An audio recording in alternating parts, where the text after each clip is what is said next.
जल्दी खोलना, क्या लाई है आज? वही रोज की तरह आलू की सब्जी और रोटियां। वाह यार, तेरी मम्मी कितनी टेस्टी सब्जी बनाती है। ला तू अपना टिफिन मुझे दे दे। रुक, तू ये रोज रोज मेरी आलू की सादी सब्जी और रोटी क्यों खाती है? क्यों खाती हूँ का क्या मतलब? मुझे टेस्टी लगती है। ले, तू मेरा टिफिन खा ले। अच्छा, क्या लाई है आज तो? मुझे नहीं पता, खुद खोल के देख ले। अरे वाह, पनीर के पराठे। आओ ना, दोनों मिलके खाते हैं। तू खा यार, मैंने तो परसों ही खाए थे। मैं तो तेरा ही टिफिन खाऊंगी।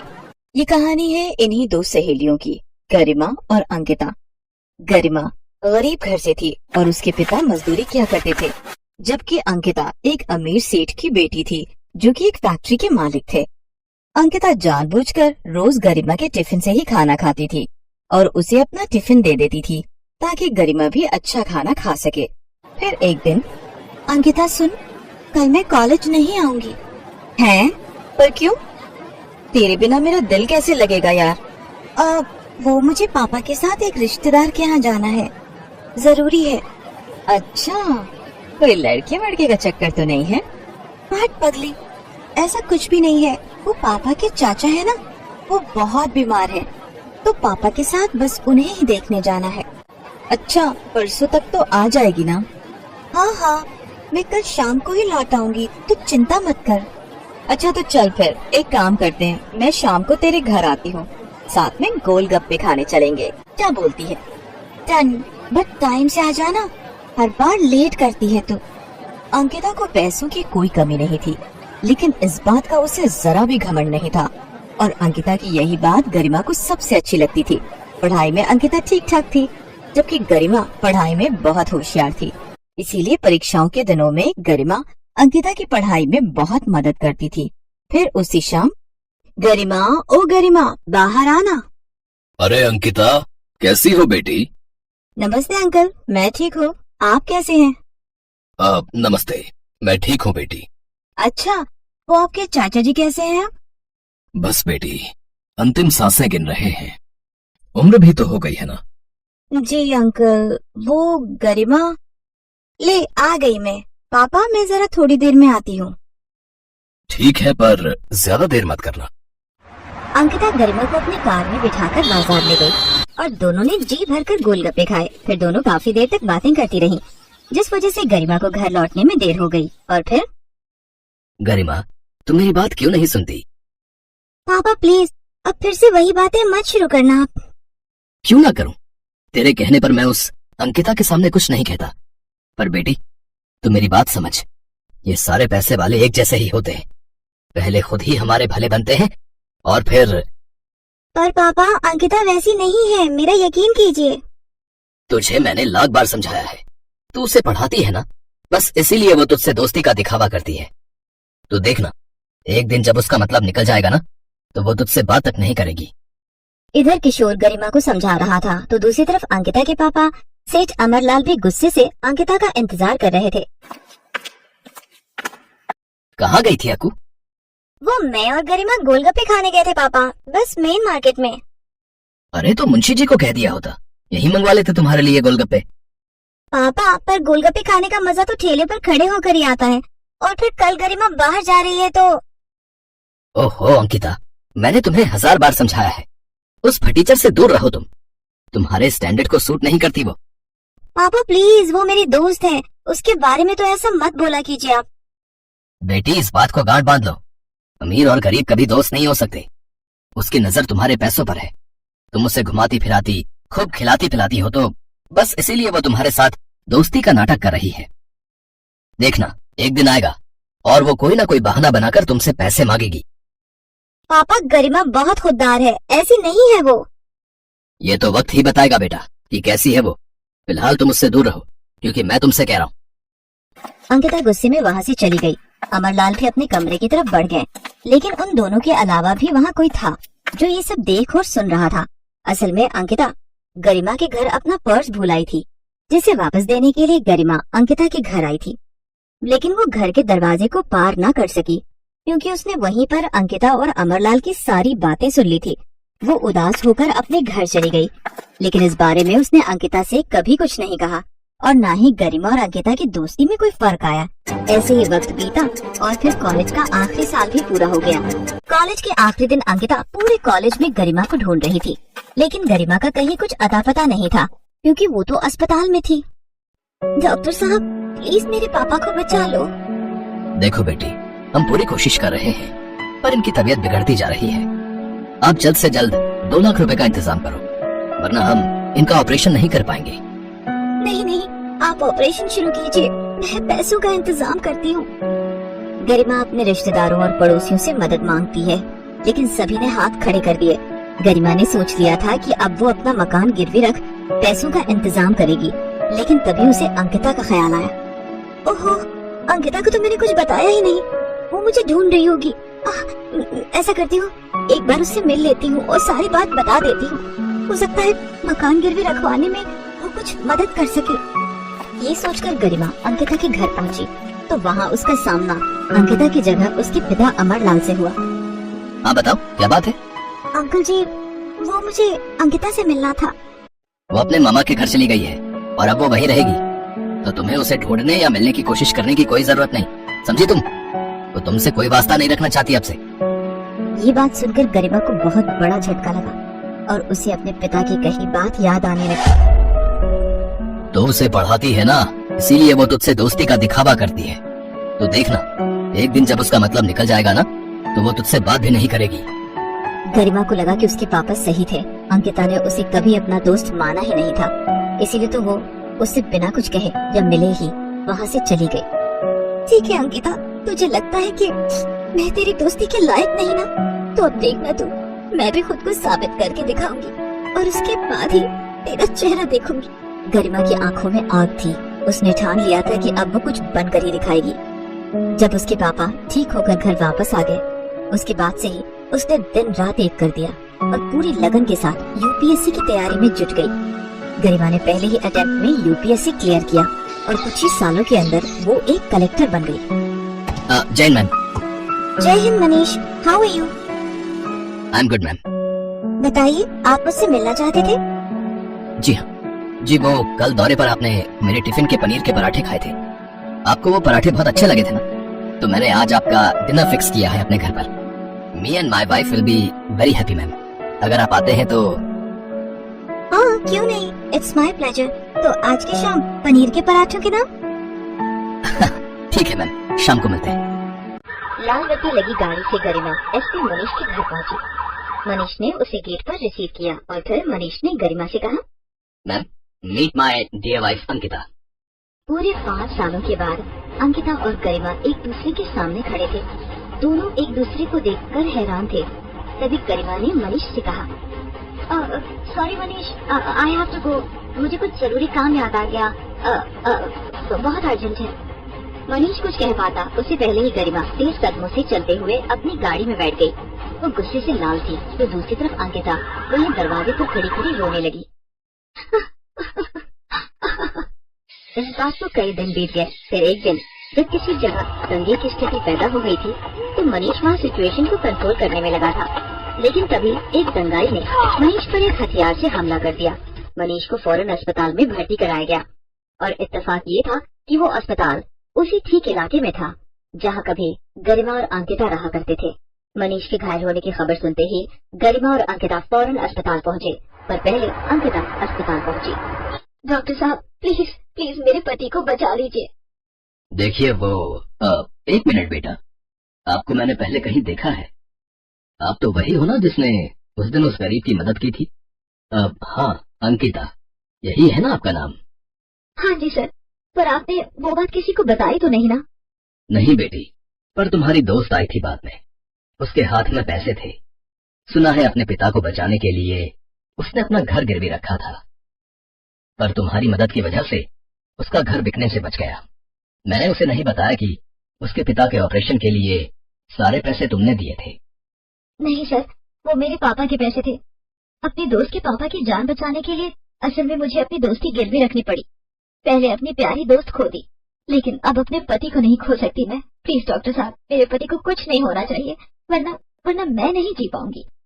ये कहकर अंकिता रोने लगी। लेकिन तभी उसके कंधे पर किसी ने हाथ रखा। अंकिता ने पलटकर देखा तो वो गरिमा थी। तेरे साथ भगवान कभी कुछ गलत नहीं कर सकता, क्योंकि हमेशा तू ही सही थी मेरी बहन। गरिमा की बात सुनकर अंकिता फौरन उसके गले लग गई और उन दोनों को देखकर मनीष भी मुस्कुरा दिया। इसे डॉक्टर साहब ने पहले ही खतरे से बाहर बताया था। पारू बेटा, मैंने सब्जी बना दी है, बस तू रोटी बना लेना, ये बर्तन हो जाए तो। ठीक है माँ, आप ऐसा करो, दीदी को जगा दो, उन्हें कॉलेज जाने के लिए देर हो जाएगी वरना। क्या ये महारानी अब तक सो रही है?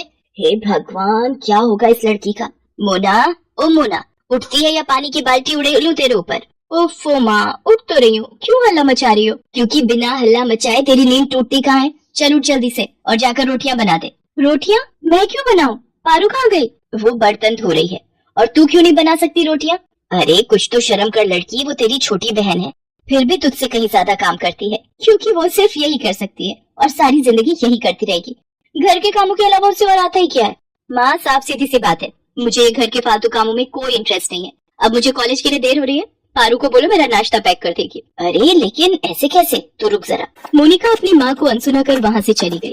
कहने को तो मोनिका उम्र में पारुल से बड़ी थी, लेकिन आदतों के मामले में पारुल में समझदारी कहीं ज्यादा थी। इसके साथ ही वो बहुत सीधी सादी थी। दूसरी तरफ मोनिका शुरू से ही मस्त मौला थी। घूमना फिरना और मॉडर्न लाइफस्टाइल जीना उसकी पहली पसंद थी। यही वजह थी कि पारुल उसे फूटी आंख नहीं सुहाती थी। अरे ये क्या पहन रखा है तूने? ऐसे कॉलेज जाएगी, वो भी मेरे साथ? क्यों दीदी, इसमें क्या बुराई है? इतना अच्छा सूट तो है, बल्कि आप अपने कपड़े बदल लो तो ज्यादा बेहतर है। माँ ने देख लिया तो बहुत गुस्सा करेंगे। चुप रह तू, तुझे क्या पता आजकल के फैशन का? तू ऐसा कर, अकेली कॉलेज चली जा, मैं अपनी दोस्तों के साथ जाऊंगी। मोनिका के ऐसे बर्ताव से पारुल को बहुत दुख होता था, लेकिन फिर भी वो उससे कुछ नहीं कहती थी। दरअसल दोनों बहनों ने अपने पिता को बचपन में ही खो दिया था, तब से इनकी माँ सरला ही सब कुछ संभाल रही थी। फिर एक दिन, अरे भाई साहब, आप आइए बैठिए ना। अरे मोना, ताऊ जी आए हैं, जल्दी से ठंडा पानी तो लेकर आ। और सुनाइए भाई साहब, इस बार तो बड़े दिनों के बाद आना हुआ आपका। हाँ, थोड़ा व्यस्त हो गया, बस इसीलिए तुम्हारा और बच्चियों का हाल नहीं ले पाया। और सुनाओ, सब ठीक तो है ना? जी भाई साहब, सब बढ़िया है। अपनी पारुल ने इस बार भी कॉलेज में टॉप किया है। अरे वाह, क्या बात है, बहुत ही बढ़िया। सच में अपनी पारू बिटिया का तो कोई जवाब नहीं। और अपना मोना के क्या हाल है? बस उसका क्या कहूँ भाई साहब, आप तो सब जानते ही हो। अरे इतना परेशान मत हो, अपनी मोना भी बहुत प्यारी है। वैसे सरला, मुझे तुमसे कुछ जरूरी बात करनी थी। वो मेरे मुंबई वाले दोस्त है ना, रामनाथ जी। वही ना, जो अपनी सोनी की शादी में मिले थे, जिनका बेटा डॉक्टर है। वो क्या नाम था उसका? अनिकेत। हाँ वही है। दरअसल रामनाथ जी का फोन आया था कल मेरे पास। वो हमसे रिश्तेदारी जोड़ना चाह रहे हैं, अपने बेटे को तुम्हारा दामाद बनाना चाहते हैं वो। सरला अपने जेठ से आगे कुछ पूछ पाती उससे पहले ही वहाँ मोनिका पानी का गिलास लेकर आ गई। वो अनिकेत को जानती थी, उसने बिना कुछ जाने ही ये मान लिया कि ये रिश्ता उसी के लिए आया था। नमस्ते ताऊ जी, आप उन्हीं की बात कर रहे हैं ना जिनका बम्बई में भी घर है और एक दिल्ली में भी? हाँ बेटा, असल में रामनाथ जी के बेटे अनिकेत को अपनी पारुल पहली ही नजर में पसंद आ गई थी। रामनाथ जी और भाभी जी को भी अपनी पारू पसंद है। सरला बहुत ही भले लोग हैं। इतना पैसा है पर घमंड नाम की चीज नहीं है किसी में। अपनी पारू राज करेगी, राज। ताऊ जी नहीं, आप उन लोगों को मना कर दीजिए। पारू मुझसे छोटी है, उसकी शादी पहले कैसे हो सकती है? क्यों नहीं हो सकती? अरे इतना अच्छा रिश्ता है, वो भी सामने से आए हैं। भाई साहब, हमारी तरफ से हाँ समझिए। रही बात छोटे बड़े की तो कोई बात नहीं, हम कोशिश करेंगे कि पारू की शादी से पहले इसके लिए भी कोई अच्छा रिश्ता ढूंढ ले। मोनिका अपनी माँ की बात काट तो नहीं सकी, लेकिन वो इस बात से बुरी तरह चिढ़ गई थी। मोनिका ने कई अड़चने पैदा करने की कोशिश की, लेकिन फिर भी वो पारुल का रिश्ता तय होने से नहीं रोक पाई। हालांकि पारू की शादी से पहले ही मोनिका का भी रिश्ता तय हो गया। परिवार यहाँ भी अच्छा था, रुपए पैसे की कोई कमी नहीं थी। बस फर्क ये था कि मोनिका का ससुराल पास के ही एक गांव में था। हालांकि सरला ने मोनिका के लिए भी शहर में काफी रिश्ते खोजे, लेकिन कहीं कोई बात नहीं बनी, तो मजबूर होकर मोनिका को गांव के ही रिश्ते को हाँ कहनी पड़ी। दोनों बहनों की शादी खूब धूमधाम से हुई। और फिर मोनिका, जब तुम्हें मैं पसंद नहीं था, मेरा घर पसंद नहीं था, तो तुमने मुझसे शादी क्यों की? गलती हो गई। सच में तुमसे शादी करने से तो अच्छा था कि मैं कुंवारी ही बैठी रहती। मुझे लगा था कि मैं तुम्हारी सोच बदल लूंगी और फिर हम शहर जाकर रहेंगे, लेकिन नहीं, तुम्हें तो यही गांव में अपनी जिंदगी बर्बाद करनी है। शौक से करो, पर मेरे साथ ऐसा नहीं चलेगा, कह देती हूँ। हाँ तो तुम मेरी भी एक बात कान खोल कर सुन लो। मैं अपने माँ बाप को यहाँ अकेला छोड़कर कभी शहर नहीं जाऊंगा। चाहे जो हो जाए। ठीक है, फिर यहीं रहो, मैं जा रही हूँ। शादी के 2 महीने भी मोनिका अपने ससुराल में नहीं काट सकी और सब कुछ छोड़कर अपने मायके आ गई। सरला के लाख समझाने पर भी वो टस से मस नहीं हुई। फिर एक दिन, माँ एक खुशखबरी है, आप नानी बनने वाली हैं। सच? अरे वाह, बधाई हो बेटा, मैं बहुत खुश हूँ। सच में? दामाद जी से मेरी बात करा जरा। माँ वो मम्मी पापा को दिल्ली छोड़ने गए हैं, वहाँ कुछ जरूरी काम है तो मम्मी पापा कुछ महीने वहीं रहेंगे। अच्छा, तो तू ऐसी हालत में अकेली रहेगी क्या? नहीं माँ, ये परसों तक वापस आ जाएंगे। नहीं बेटा, दामाद जी तो वैसे भी सारा दिन अपने काम में रहेंगे। अगर किसी को बुरा ना लगे तो क्या मोना को भेज दूं तेरे पास? यहाँ तो सारा दिन बस फोन में ही लगी रहती है, मेरी एक नहीं सुनती। तेरे पास रहेगी तो कुछ अच्छा सीखेगी और तेरा ख्याल भी रख लेगी। ठीक है माँ, आप दीदी को भेज दो, कोई दिक्कत नहीं है। मोनिका पारुल के पास खुशी खुशी आ गई, क्योंकि असल में उसे तो यही चाहिए था। हालांकि वहाँ जाकर वो पारुल का ध्यान रखने की बजाय अपनी ही दुनिया में मगन थी। अनिकेत जी, ऐसा कीजिए, आज आप क्लिनिक मत जाइए, मुझे इतने दिन हो गए यहाँ आए हुए, मुझे मुंबई तो घुमा दीजिए कम से कम। दीदी हम चलेंगे, पर इस वीक रुक जाइए, बस एक बार पारुल की टेस्ट रिपोर्ट्स आ जाए, फिर तीनों चलेंगे। ये कैसे जाएगी? नहीं, ये जाएगी तो हमें हर वक्त इसी का ख्याल रखना पड़ेगा, फिर हम क्या खाक घूमेंगे? इसे घर पर ही रहने दीजिए, बस हम दोनों चलते हैं। अनिकेत मोनिका से बिना कुछ कहे ही वहाँ से उठकर चला गया। उसके जाते ही पारुल ने मोनिका से कहा, दीदी आप बुरा मत मानना, वो क्या है ना, ये मेरे बिना कहीं घूमने नहीं जाते, बस इसीलिए। क्या उफ, तेरी संगत में अनिकेत भी गंवार जैसे हो गए क्या? चलो कोई बात नहीं, मैं अकेले घूम कर आ जाती हूँ। मोनिका हर चीज में मनमानी ही करती थी, उसे हर चीज में पारुल से बराबरी करनी थी, फिर चाहे उसके लिए कुछ भी करना पड़े। दीदी ये ड्रेस, ये आपको कहाँ से मिली? तो क्या हुआ, मैंने तेरी अलमारी में देखी, मुझे अच्छी लगी तो मैंने पहन ली। अब इतना भी हक नहीं है क्या मेरा? अगर तुझे बुरा लगा है तो साफ साफ बोल दे, मैं चेंज कर लेती हूँ। अब नहीं, अब पहन ली है तो रहने दीजिए, पर कोशिश करना कि इसे पहनकर इनके सामने मत जाना, हो सकता है इन्हें बुरा लग जाए। अगर ऐसा है तो मैं चेंज ही कर लेती हूँ, वैसे भी ये मुझे थोड़ी टाइट हो रही है। तो ऐसा कर, अनिकेत जी को बोलकर मेरे लिए बिल्कुल ऐसी ड्रेस मंगवा दे, बस 1 नंबर बड़ी होनी चाहिए। मोनिका धीरे धीरे पारुल के घर को अपना ही घर समझने लगी और बड़े ही आराम से हर चीज पर अपना हक भी जताने लगी। लेकिन इतना सब करके भी वो ना पारुल की बराबरी कर पा रही थी और ना ही खुश रह पा रही थी। पारू देखो, मैं तुम्हारे लिए क्या लाया हूँ। वाह, ये तो डायमंड है ना, पर इसकी क्या जरूरत थी, मेरे पास तो पहले से इतनी ज्वेलरी है। जरूरत हो या ना हो, मुझे तुम्हारे लिए गिफ्ट्स लाना अच्छा लगता है, ये तो जानती हो ना। और वैसे भी बहुत जल्द तुम मुझे जिंदगी का सबसे अनमोल गिफ्ट देने वाली हो, जिसके सामने ये डायमंड रिंग तो कुछ भी नहीं है। पारुल अनिकेत के गले लग जाती है और पास ही खड़ी मोनिका ये सब देखकर बुरी तरह जल भुन जाती है। उसी वक्त उसने तय कर लिया कि अब उसे क्या करना है। मोनिका ने पारुल की काफी ज्वेलरी चुरा ली और उसे लेकर चुपचाप घर से बाहर जाने लगी। लेकिन तभी अचानक उसका पैर दरवाजे की चौखट से टकरा गया और वो बहुत जोर से गिर पड़ी। उसके चिल्लाने की आवाज सुनकर पारुल और अनिकेत दोनों की नींद टूट गई और वो फौरन बाहर पहुंचे। मोनिका जमीन पर गिरी दर्द से कराह रही थी। उसका ध्यान ही नहीं रहा कि गिरने की वजह से सारी ज्वेलरी जमीन पर फैली पड़ी थी। दीदी ये क्या हो गया, चलो उठो, चलो मेरे साथ। पारुल और अनिकेत दोनों ने ही मोनिका के साथ साथ पास ही पड़ी ज्वेलरी को भी देख लिया था और वो सारा माजरा भी समझ गए थे। लेकिन फिर भी उन्होंने उस वक्त मोनिका से कुछ नहीं कहा और उसे अस्पताल ले जाकर उसका इलाज करवाया। फिर घर आने के बाद, दीदी तुम आराम करो, मैं तुम्हारे लिए कुछ खाने को लेकर आती हूँ। नहीं रुक जा, मुझे तुझसे कुछ कहना है। वो ज्वेलरी में वो कुछ मत कहो दीदी, हम इस बारे में बाद में बात करेंगे। नहीं, मुझे अभी बोलने दे, वरना हो सकता है बाद में मैं इतनी हिम्मत न जुटा पाऊँ। मुझे माफ कर दे मेरी बहन। सच तो ये है कि मैंने हमेशा तुझे खुद से कम समझा, लेकिन जब तेरी शादी मुझसे बेहतर हुई तो मुझसे ये बर्दाश्त नहीं हुआ। पर मैं भी क्या करती, मुझे वो गांव की जिंदगी नहीं चाहिए थी, बल्कि मुझे तो तेरी जैसी शहर की आलीशान जिंदगी चाहिए थी। नहीं दीदी, तुम्हारी यही सोच तो गलत है।